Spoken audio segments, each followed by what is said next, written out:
How to fix the Roblox memory dump. Hey guys, welcome back to the channel. If you're having troubles with the Roblox, first and foremost make sure to restart your device.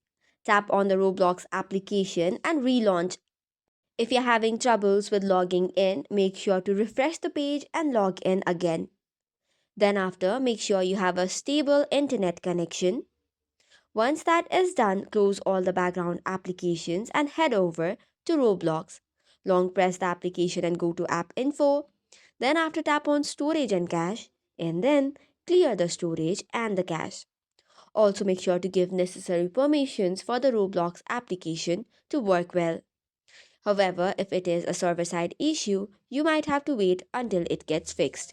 Also, make sure to update the app to the latest version. For this, head over to Play Store, tap on the search bar, and type in Roblox. If there is an update button available, make sure to tap on it. Once this is done, it should probably work. However, if it does not, reinstall the application by uninstalling it. So that's it for today's video. For more such contents, do not forget to hit the like and subscribe button. Thank you and keep watching.